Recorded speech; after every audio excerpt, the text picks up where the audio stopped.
Bir daha salam, hər vaxtınız xeyir olsun gözəl xanımlar. Biraz geç başladım bugün dərsi. Çalışacağım gələn dərs artıq saat 9-a ya da 8-ə salım. İndi bir yerdə məsləhətləşərik. Amma bugünkü dərsi indi əlimdən gəldiyi qədər keçən dəfəki mövzuya hitaben davam edəcəm. E, Yenə analar və anaların uşaqlara olan təsirindən danışacağım. Geçen dəfəki mövzuda, geçen dəfə də biz nədən danışdıq? Biz anaların öz uşaqlığını təkrarladığını, bəzən hətta ilk evlada bir kadın hamilə olduğu zaman tədqiqatlar bunu göstərir ki, qadın öz uşaqlığını, yəni anasının bətnində necə bir hamiləlik keçirdibsə, bəzən eyni emosiyaları təkrarlaya bilir, bəzən eyni hisslər yadına düşür. Çünki beyin elə bir xüsusiyyəti var ki, ana bətnindən etibarən artıq hər şeyi yazmağa başlayır. Yəni heç nə unutmur. Artıq 2 həftəlik dölün beyni inkişaf eləməyə başlayır və qətiyyən heç nəyi unutmur. Və indi təsəvvür edin ki, 2 həftəliyindən etibarən hamiləliyin bu döl beyninə hər şeyi yazır. Dolayısıyla hamilelik dövrü heç də küçümsəməyəcək bir dövrdür. Və burada belə bir məsələ var ki, hamiləliyimizi necə keçirdiyimiz bugün sabah evladımıza mütləq şəkildə təsir eləyir və yaddaşından da silinmir. Ona görə bir çox qadın, tədqiqatlar bunu göstərir ki, bir çox qadın xüsusən birinci hamiləlikdə anasının duyğularını təkrarlayır.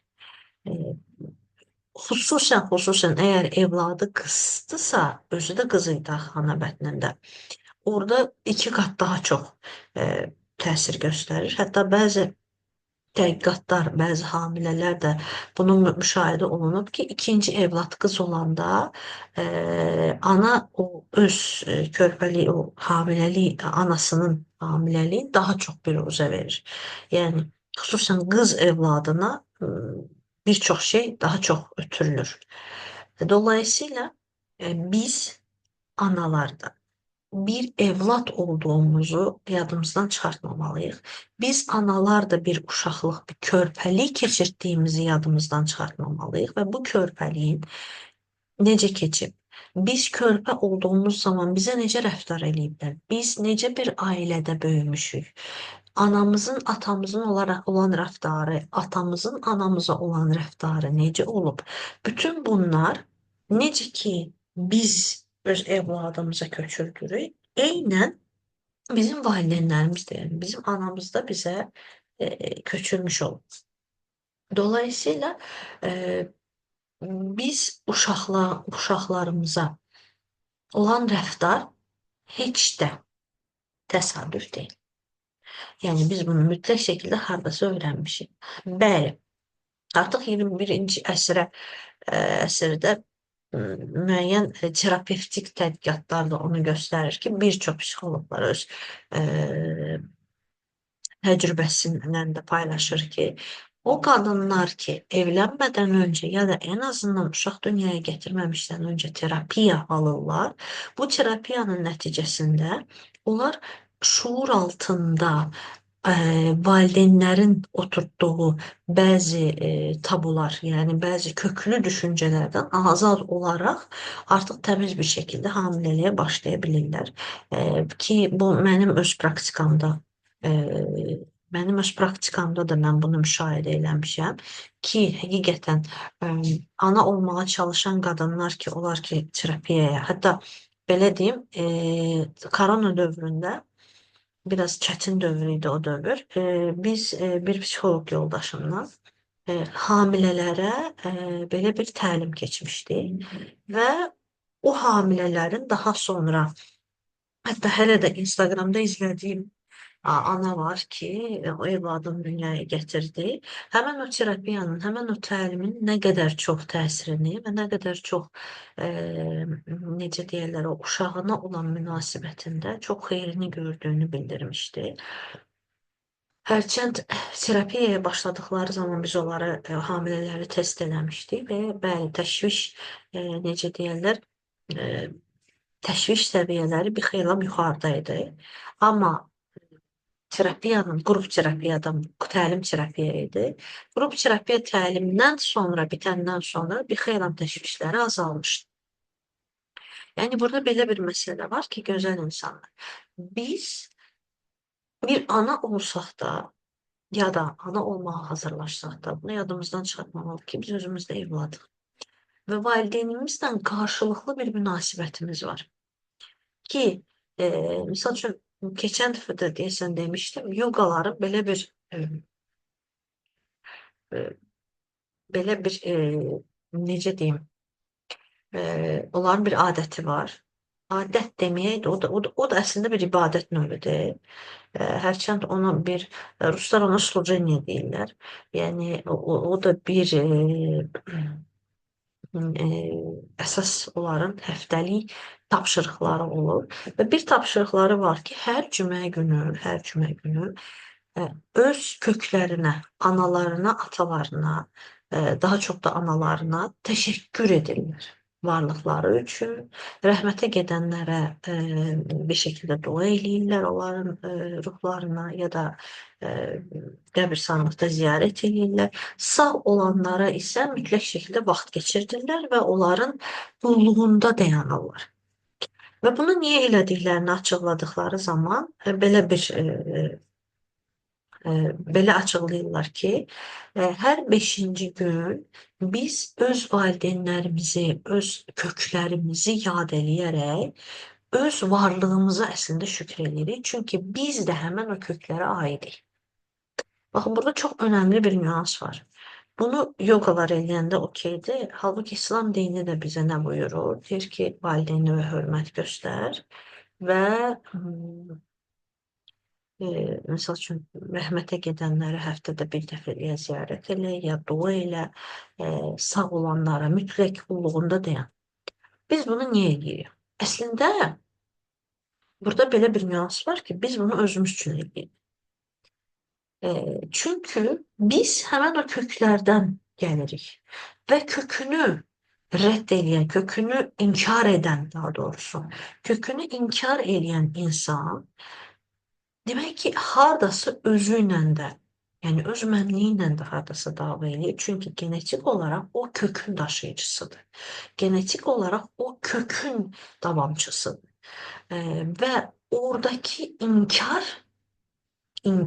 Baxın, bir var ki, siz dava eləyəsiniz, yəni onların yanlışlarını qəbul etməyəsiniz, onların yanlışları ilə mübarizə aparasınız ki, gələcək nəslə həmən o yanlışları ötürməmək üçün başqa məsələdir. Amma bir var ki, siz konkret onları inkar edirsiniz.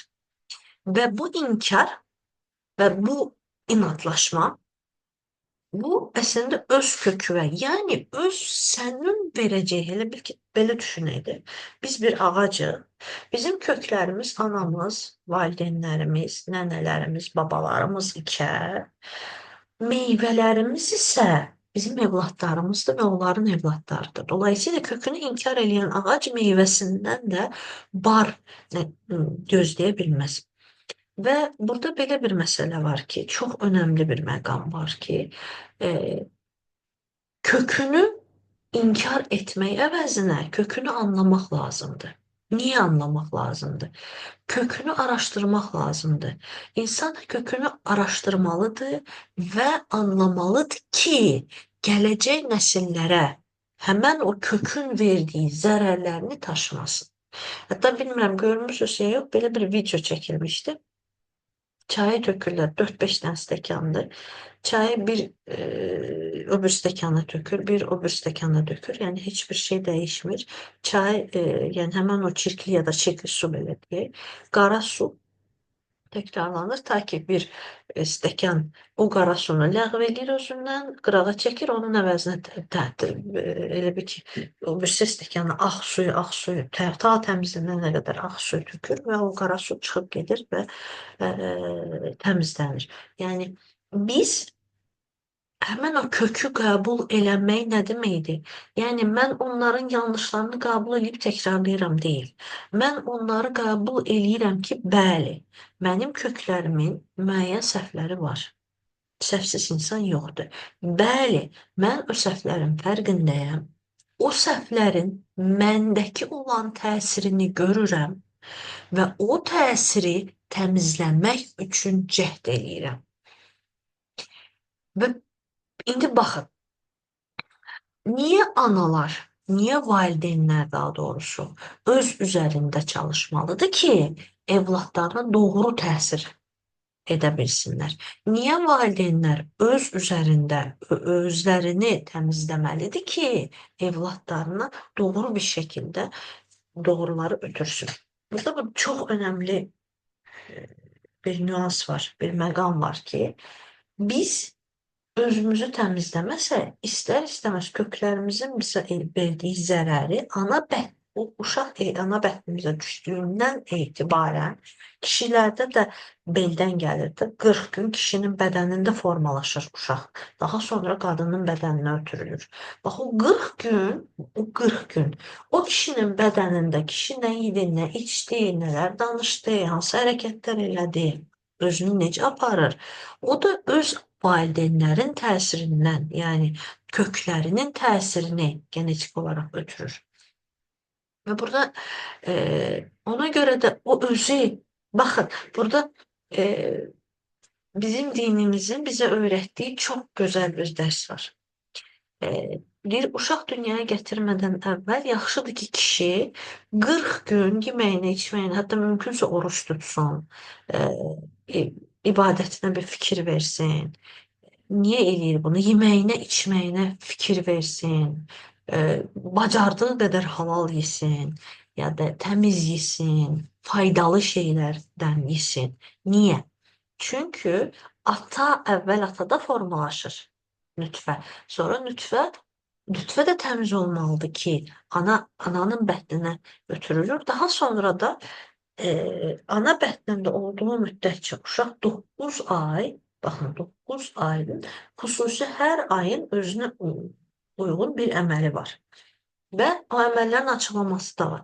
Misal üçün, nar yemək, heyva yemək, müəyyən xurma yemək kimi tövsiyə olunur hamilələrə. Çünki o dəhşətli dərəcədə faydalıdır və uşağa da nə kimi təsir olunduğunu göstərir. Armud yemək, müəyyən meyvələr, müəyyən tərəvəzlər, müəyyən dualar, müəyyən əməllər verilir ki, artıq o uşaq ana bətnində formalaşarkən ananın o təmiz niyyətini, o gözəl sözlərini öz bədənində təsirini görsün. Yəni adi heç nə eləməyək. Adi stəkanda içdiyimiz su. Baxın, Çində səhv eləmirəmsə, belə bir tədqiqat aparırlar.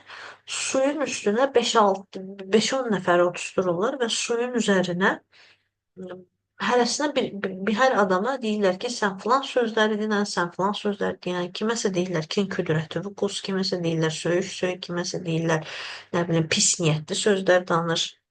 Birinə deyirlər lənət oxu, o birilərinə də sevgi və gözəl sözlər ötürü deyirlər. Və pis sözlər, daha doğrusu kinini, nifrətini, nə bilim, müəyyən bəddualarını tökən insanlar suyun molekulları qaralır. Suyun içi qaralır. Amma o insanlar ki, xeyir sözlər işlədir, gözəl sözlər işlədir, gözəl dualar eləyir, üfürür suyun üstünə, suyun molekulları ağappaq, hətta qar dənəciklərin qədər gözəlləşir. İçində o molekul o dərəcə gözəlləşir və təsəvvür edin ki, bizim bədənimizin 80% sudan ibarətdir. Zarafat deyil. Və uşaq da suyun içində formalaşır. İndi bir ana Təsəvvür edin ki, o suya göz yaşı, əsəb, qəzəb, müəyyən qırğınlıqlar ya da ona olan təhqirləri tökəndə o uşaq o suyun içindən nə götürəcək? O uşaq o sudan necə faydalanacaq? Fayda apara biləcəkmi? Axı o su onun üçün təmiz olmalıdır. O su onun üçün fayda verməlidir. Nəinki e, o uşağı zəhərləməlidir. Dolayısıyla indi gəlin burada dönək keçmişə. E,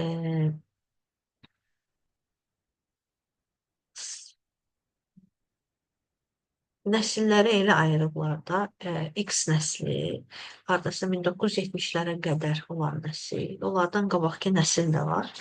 Bu iki nəsillər daha çox müharibəyə, və daha çox belə deyim, ağır dövrlərə dek gələn nəsillərdir. Onlar o nəsilləri deməli yenə təkrar edirəm, X nəslindən qabaq 1900 belə deyək də 1940-dan 1970-ə qədər bu insanlar çox çətin dövrdə düşüblər bütün dünyada. Qarmaqarışıqlıq, dünyadakı bəzi rejimlər hələ təzə-təzə oturur, müharibədən təzə çıxan nəsildir. Daha sonra və bu nəsli yeganə tərbiyə üsulu itaət üsulu idi. Yəni bu nəsilə sadəcə itaət etməyi, sorğulamamağı, sual verməməyi, hər şeyi olduğu kimi qəbul etməyi öyrədiblər və o dövrdə təbii ki, elm də o qədər inkişaf eləmir. Dərkən 1960-larda insanların həyatına televizor girir, kino girir, teatr girir, incəsənət daha da böyüyür və incəsənətin sferası daha çoxdur, daha doğrusu böyüyür. Kitablar müəyyən yazılmağa başlayır və tədqiqatlar aparılır.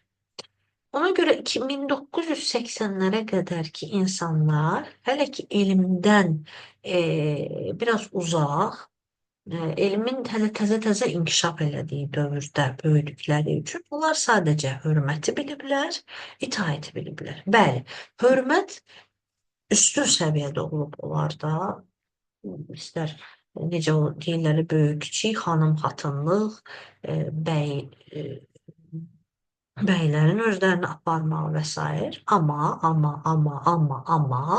sevgini göstərmə qabiliyyəti şeirlərdə və bəzi romanlarda daha çox kişinin həddən artıq çox aşiq olduğu qadınlara qarşı olub. Və bilmirəm, bədii ədəbiyyatı nə qədər oxumusunuz, kim nə qədər oxuyub, amma bədii çox bir dəfə hətta dalbadal istər Pushkini, istər Dostoyevskini, istər Tolstoyun Savaş və Barış kitabını oxuduğum zaman orada belə bir şeyə diqqətimi çəkdi. Eşq evlənmədən öncə olur. Dəli divanə kimi aşıq olurlar, amma evliliyin içində o eşqi yazan hələ ki əsər ən azından mənim qabağıma çıxmayıb. Evlənmədən öncə yanırsan, tutuşursan, bəli, amma evlilikdə nədənsə bu eşqdən əsər əlamət qalmır. Ən azından evliliyin içində o eşq haqqında danışan çox nadir və az tapıntı şey olar. Yəni daha çox eşq belə də, yəni qovuşmadan, sevgililərin bir-birinə tam qovuşmadan olan bir eşqdən danışılır. İlk ərəfələr və dolayısıyla istər-istəməz bunu oxuyurlar o nəsil və evlilikdə həmən o eşqi daşıya bilmirlər. Yəni sevgi göstərmə adəti, sevgi ilə evlada yanaşma adəti çox təəssüf ki, çox da yayılmır o cəmiyyətdə. Dolayısıyla o cəmiyyətin böyütdüyü uşaqlar itaətə meyilli, sadəcə sorğusuz, sualsız, e, yanlış edən insanlara belə böyük deyə hörmət eləyən bir nəsil ortaya çıxır və dərkən o nəsil bir şəkildə, hani 1960'dan sonraki nesil bir şekilde evlatlarına sevgi göstermeye çalışırlar. Artık elm inkişaf edir. Evlatların təhsilinə çox önəm verirlər. Yəni xüsusən Azərbaycanda belə bir şey var. Rus bölməsi uşaqlar, onlar pianino da elə Azərbaycan bölməsindən də olur. Ama daha çox Rus bölməsindən uşaqlar pianinoya da gedirlər, orada gedirlər, o krujok, bu krujok, nə bilim, yəni idman falan, həmçinin də Azərbaycan bölməsində də uşaqlar daha aktiv olur. Fikir verin, 1980'lərdən sonraki uşaqların uşaqlıqları həqiqətən gözəl keçib. Nə barədə? Başımızı çox qatmışıq. Yəni həyətimiz olub, nə bilim, müəyyən fəaliyyətlər olub, məktəb dərsləri belə indikindən qat-qat maraqlı idi. İndi bilmirəm siz necə, misal üçün mən məktəbdə indiyənə kimi yadımdadır ki, bizim əmək dərsimiz vardı və mən o əmək dərsi çox sevirdim. Oğlanlar taxtadan bir şeylər düzəldirdilər, əl əməyi eləyirdilər. Qızlar yemək bişirirdilər, tikiş naxış öyrənirdilər. Bizim önlüklərimiz var idi. Biz produkt gətirirdik. Bir dəfə piraşki bişirmişdik, bir dəfə salat. Əməli başlı məktəbimizdə mətbəx var idi. O mətbəxi bizə ayırmışdılar sinif otağının arxasında və mətbəxdə hər həftə cürbəcür yeməklər bişirirdik müəlliməmizlə. Tikiş naxış öyrənirdik. Yəni biz dərsdə, rəssimdə əməli başlı rəssim çəkirdik, musiqidə mahnı oxuyurdıq. Yəni bizim nəsil, valideynlərimiz bizə doğru sevgini öyrətməsə də, 80'lərdən 95'e qədər ki uşaqlar ən azından gerçək həyatda, gerçək, necə deyim, gerçək ünsiyyət yaşayıblar. Bizim nəsil valideynlərimizlə çox yaxın olmasa da, ünsiyyət var idi bizim nəsildə. Həyatda ünsiyyət var idi, məktəbdə ünsiyyət var idi. Yəni biz ünsiyyəti dolu-dolu yaşamış nəsilik. Ona görə deyə bilərəm ki, ən azından bizdə bir balaca bir fərqindəlik, oyanmağa meyillik, yəni fərqindəlik var. Biz oyanmağa, biz düşünməyə, biz sevgiyə, biz mərhəmətə meyilli nəsilik. Amma biz sevgi, doya-doya sevgi görməmişik deyə, sonraki 95'den sonraki nəsilə isə ya çox sevgi verdik, ya da dəhşət dərəcəsində aqresiv olduq, partladıq. Və nəticədə yenə sağlıqsız, belə, gah belə, amma bir balaca da, necə deyərlər, o deyirlər, əslində onları da mən qınamıram, amma uşaqlar sadəcə sözlərini demək məcburiyyətində qaldılar və biz onlara hörmətsiz deyə bir damğa vururuq. Bir nəsil böyüyür və amma o nəsil çox təəssüf həyəti çox dolu-dolu görmədi, ünsiyyəti, bayırdakı ünsiyyəti görmədiyi üçün o nəsildə travma daha çoxdur. Onların travmasının olmanın səbəbi ünsiyyətin yavaş-yavaş aşağı səviyyəyə düşməsidir. Alfa nəsildə alfanın isə yəni 2010'dan sonraki uşaqları isə valideynlər artıq onu da gördülər, bunu da gördülər. İndi sünni ünsiyyət yaratmağa çalışırlar. Görə necə olacaq alfalar? Hal-hazırda alfa da bitdi. Alfa nəslinin ən böyük uşaqları 14 yaşındadır. 14 yaşında, 15 yaşındadılar. İndi onlardakı fərqindəlik təbii ki bizdən daha çox olacaq, amma belə bir şey var. Z nəsli qədər, yəni 1995-2010 arası uşaqlar qədər zərər görmürlər, zərər görmədilər. Yəni ən çox zərəri bu nəsillərdə bir X nəsli idi, bir də Z nəslidir. Onlar dəhşətli dərəcədə çox zərər gördülər, çünki onlara da rəftar doğru olmadı. Xülasə, gözəl insanlar, burada belə bir məsələ var ki, Valideyn öyrənməlidir. Valideyn dəyişməlidir. Valideyn fərqində olmalıdır, öz fərqindəliyi üçün çalışmalıdır, öz elmi üçün çalışmalıdır ki, evladını doğru yetişdirə bilsin. Çox, çox önəmlidir valideynin doğru istiqamətdə irəliləməsi, oxuması, öyrənməsi, özünü tanıması. Çünki özünü tanımayan, Həzrət Əlinin dediyi sözlə də yekunlaşdırıram. Özünü tanımayan nəs Rəbbini tanıya bilməz. Bu da boşuna deyilməyib. Biz özümüzü tanımasaq, bizim evladımıza nə faydamız toxunacaq? Doğrudurmu? Ona görə mütləq şəkildə başqa çarə yoxdur da. Mütləq şəkildə insan öz fərqindəliyi üçün, öz əyilmi üçün, özü üçün çalışmalıdır. Uşaq da bizə baxaraq özü üçün çalışmalı, bilməlidir. Belə. Məncə bugünlük sizi daha yormayacağım, amma gələn dərsdə xüsusi yazacağım ki, inşallah hər birimiz dərsdə iştirak edərsiniz, en azından artıq ortaqlaşaq bir saat belirləyərik ki, mən sizinlə rahat-rahat sual-cavab da eləyə bilim. Bu arada burada da bir elan paylaşmaq istəyirəm ki, keçən dəfə də demişdim, artıq yeniyetmələrə də özünü tanıma dərsi qoyulacaq. O dərsdə birinci növbədə beyin, düşüncə tərzi, düşüncələrimizi təsir edən məqamlar və yavaş-yavaş